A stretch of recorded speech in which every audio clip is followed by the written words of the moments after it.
Assalamualaikum warahmatullahi wabarakatuh. Nama saya Muhammad Ramfi dari Fakultas Koperasi, Program Studi Teknik Komputer dengan NIM 171460023. Ini menyampaikan materi presentasi dan tugas akhir yang saya kerjakan.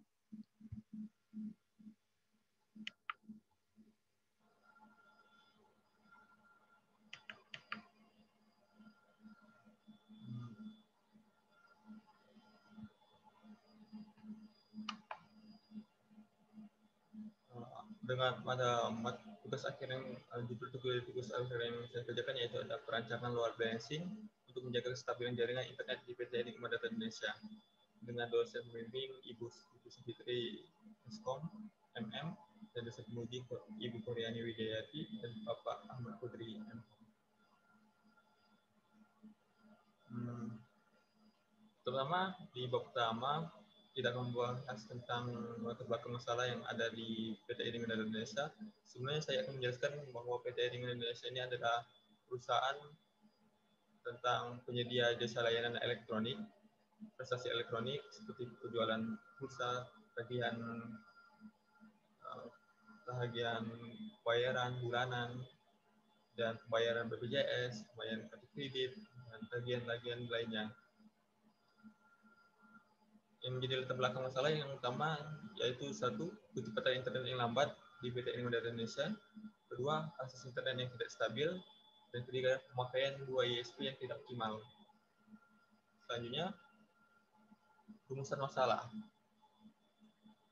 Di sini yang pertama ada rumusan masalah dari penelitian yang saya buat yaitu bagaimana merancang sistem load balancing untuk menjaga kestabilan jaringan 2 ISP yang berbeda di PT Enigma Data Indonesia. Yang kedua, batasan masalah. Di sini ada dua batasan masalah yang penulis saya dapati, yaitu yang pertama adalah cara konfigurasi dari load balancing dalam pengoptimalan 2 ISP. Yang kedua adalah merancang topologi jaringan load balancing secara logik.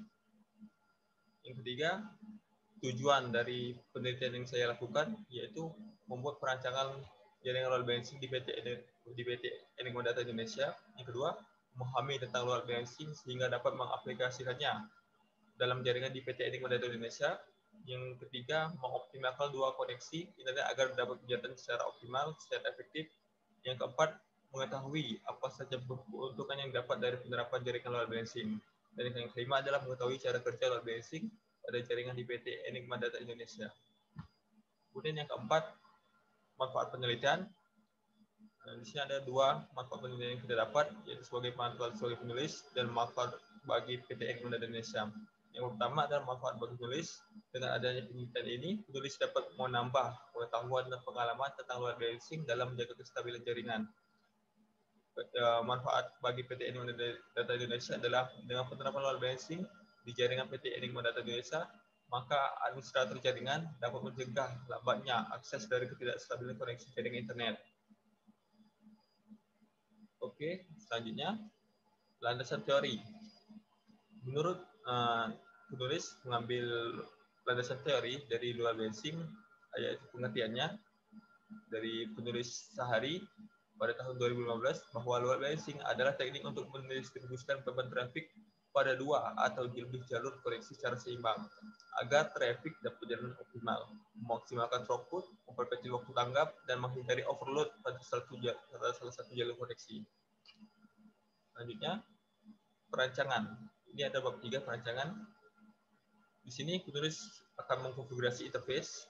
Di sini menggunakan 3 buah interface. Yang pertama Ether 2 ISPB itu sebagai interface untuk terhubung ke ISPB atau sebagai ISP ini sebagai smart friend, dan Ether 3 lokal itu sebagai penghubung jaringan lokal dari jaringan luar ke jaringan lokal. Dan Ether 4 ISPA adalah ISP utama yaitu ISP BISNet. Selanjutnya konfigurasi IP address. Di sini di Ether 4 atau ISP A atau BISNet kita konfigurasi IP address-nya 192.168.1.17 dengan subnetnya 255.255.255.0. Yang kedua, kita akan konfigurasi untuk IP address di Ether 2 ISPB dengan IP 192.168.20.2 dengan subnet yang sama.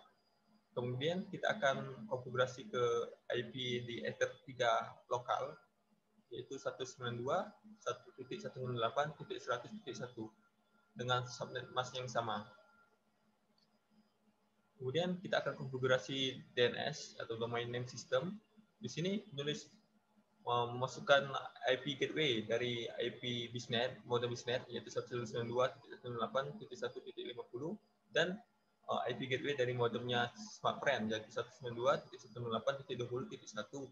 Dan kemudian penulis menambahkan, saya menambahkan 2 lagi DNS, yaitu DNS Google, agar lebih stabil, yaitu 8.8, 8.8, dan 8.8, 4.4. Dan jangan lupa centang di allow remote request, kemudian oke. Selanjutnya, penulis saya mengkonfigurasi DHCP agar jaringan lokal dapat mendapatkan IP secara otomatis. Kemudian,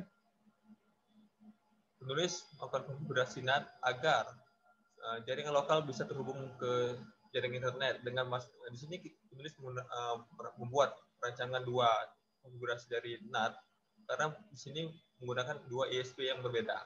Jadi konfigurasi NAT-nya juga menggunakan 2 konfigurasi NAT. Kemudian misalnya ada konfigurasi Mangle. Di sini konfigurasi Mangle, penulis melakukan di sini adalah konfigurasi yang paling penting agar di sini sebagai logaritma dari load balancing, di mana load balancing ini dikonfigurasikan sehingga dapat berjalan dengan lancar. Konfigurasi Mangle kita di new terminal di IP firewall, kita buat /IP firewall Mangle dengan add chain input in interface either 4 ISPA dan action mark-nya mark connection dan new connection marks ISPA underscore con dan first stroke-nya yes. Kemudian buat lagi untuk ISPB sebagai action mark-nya ada mark connection. Di sini melalui new connection mark dengan nama ISPB underscore con dan first stroke-nya yes. Di sini penulis konfigurasi ini berfungsi sebagai ketika ini sesuai tahap pertama, yaitu penandaan routing sebagai penandaan jalur akses yang berasal dari jaringan luar menuju akses jaringan ke lokal. Mangle dikonfigurasi mengatur jalur akses yang berasal dari ISP pertama, yaitu BISnet, yang akan diberi tanda ISPA underscore con, dan jalur internet dari ISP SmartFriend yang akan diberi tanda ISPB underscore con. Kemudian di tahap yang ke baris ketiga, yaitu add chain, outputnya connection mark-nya di ISPA underscore con yang melalui dari ISP BISnet akan melalui ke routing mark. Sebagai penandaannya adalah connection dan mark routing dengan new routing mark to ISPA, dan kemudian kita akan buat lagi untuk ISP SmartFriend, yaitu chain-nya output, connection mark-nya ISPB underscore con dengan mark dengan action mark-nya yaitu mark routing, dan kita akan beri nama new routing mark-nya to ISPB. Di sini sebagai memberikan tanda routing mark untuk digunakan sebagai jalur penandaan paket connection yang sudah ditandai menjadi jalur keluar. Jadi setiap koneksi yang ditandai dengan ISPA akan diberi tanda sebagai TUI ISPA, dan kemudian jalur yang melewati paket dari ISP SmartFriend yang akan diberi tanda dan diberi nama TUI ISPB, yaitu melalui SmartFriend. Kemudian pada baris kelima baris keenam adalah chip pre-routingnya DSC address dengan IP 192.168.1.0 dengan extend accept-nya in interface Ether 3 lokal, dan kemudian buat lagi destination address-nya 192.168.20.0 ini sebagai pre-routing sebelum IP di-routingkan. Kemudian kita masih di konfigurasi Mangle. Di sini kita akan melakukan sebagai ini kita membuat lanjutan dari logaritma dari load balancing. Di sini dengan chain-nya sebagai pre-routing, dengan lokal ini terusnya either dari lokal, dan per connection-nya classifier ini yang paling penting adalah per connection classifier karena kita menggunakan logaritma presisi. Sistemnya adalah baud address dan portnya 2/0. Algoritma presisi, kemudian buat lagi juga dengan baud address-nya portnya 2/1 masih di interface-nya Ether 3 dengan per connection classifier. Di sini saya akan menjelaskan bahwa algoritma presisi mengakumulasi sebuah address dan baud dan port pada setiap masing-masing koneksi. Kemudian dibagi pada dengan jumlah ISP. Maka baud address dan port akan dibagi menjadi dua yang didapat dari jumlah ISP yang dipakai. Hasil pembagian akan digunakan sebagai bentuk penanda. Kalau hasilnya 0, maka akan ditandai sebagai jalur koneksi dari ISP A/_con, yaitu sebagai IP-nya ya, jadi melalui ISP BISnet. Sedangkan jika hasil baginya adalah 1, maka akan ditandai sebagai jalur koneksinya ISP B_con atau dari SmartFriend. Kemudian penulis melakukan konfigurasi IP root dan konfigurasi IP root.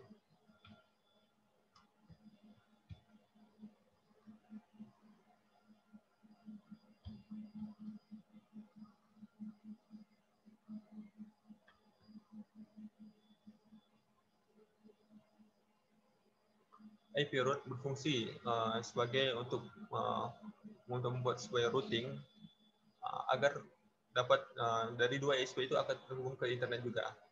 Jadi kita akan membuat gateway-nya 192.168.50 dengan routing MAC to ISP A dengan cek gateway-nya ping. Kemudian buat lagi untuk ISP kedua yaitu dengan gateway 192.168.20.1 dengan routing MAC-nya to ISP B dan cek gateway-nya ping untuk sebagai pengetesan ping. Kemudian buat routing lagi dengan gateway-nya sama, tapi distance 1 ini sebagai failover dengan cek gateway ping, dan kemudian untuk sebagai gateway yang SmartFriend 192.168.20.1 dengan distance-nya 2 dengan cek gateway ping. Di sini perbedaannya adalah ketika ini kita akan ketika internet salah satu putus, maka yang menjadi utama adalah gateway-nya dari si BISnet. Kemudian ketika BISnet putus akan mengalihkan ke SmartFriend. Tapi yang lebih utama adalah BISnet karena kita menggunakan distance-nya sebagai satu dari si IP gateway-nya BISnet. Di sini adalah hasil dari konfigurasi dari routing list dan failover.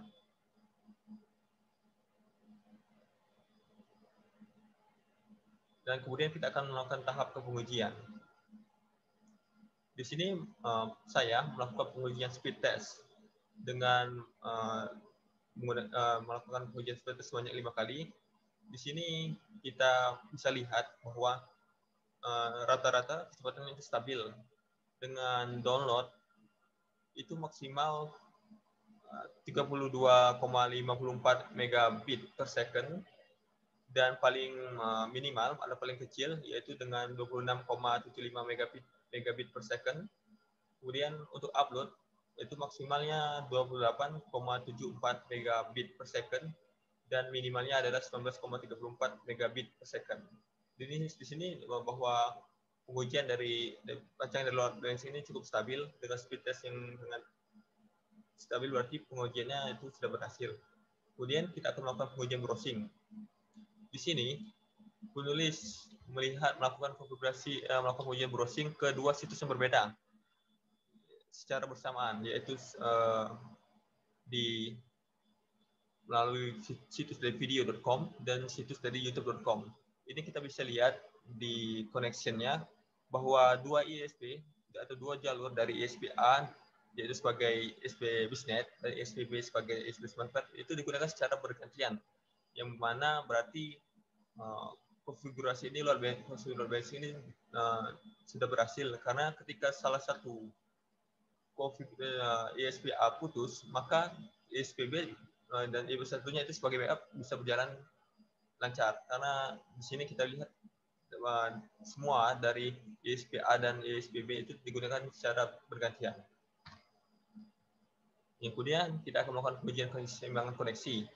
Di sini penulis melakukan pengujian koneksi dengan situs melalui situs YouTube, tapi dengan browser yang berbeda, yaitu yang satunya Google Chrome dan satunya Mozilla Firefox. Di sini kita bisa lihat ketika digunakan secara bersama-samaan, ketika Mozilla Firefox itu menggunakan ISP Smartfren dan Google Chrome dia menggunakan ISP BizNet. Jadi konfigurasi load balancing ini berjalan dengan baik karena setiap dari aplikasi atau browsing itu menggunakannya secara bergantian atau bersama-sama. Jadi artinya gini, setiap ISP dapat digunakan secara keseluruhan. Jadi tidak ada satu ISP yang tidak digunakan. Itu akan menjaga keseimbangan koneksi dari jaringannya PT Edik Data Indonesia. Yang kemudian ada yang pengujian terakhir ada pengujian failover. Di sini ini sangat penting karena untuk menjaga kestabilan dari jaringan PT Edik Indonesia bahwa jaringan itu diusahakan untuk tidak putus. Di sini penulis melakukan pengujian failover, mendownload sebuah video dari YouTube dengan sebelum ISP tidak menggunakan sebelum ISP bisa putus. Di sini menggunakan ISP sebagai utama dengan kecepatan transfernya 3,688 megabit per detik atau per second. Di sini telah mendownload sekitar 6,9%. Kemudian penulis atau saya mencoba untuk memutuskan salah satu ISP yaitu ISP BizNet. Kemudian downloadnya tetap berjalan meskipun kecepatan downloadnya melambat karena dikarenakan perbedaan bandwidth. Tetapi tetap berjalan tanpa adanya koneksi putus dan berjalan secara stabil. Di sini membuktikan bahwa load balancing berjalan dengan baik. Dan itu sekian dari yang saya lakukan. Presentasi yang sudah saya lakukan semoga dapat bermanfaat sebagai ilmu dan penambahan ilmu dan untuk semuanya. Saya akhiri. Wassalamualaikum warahmatullahi wabarakatuh.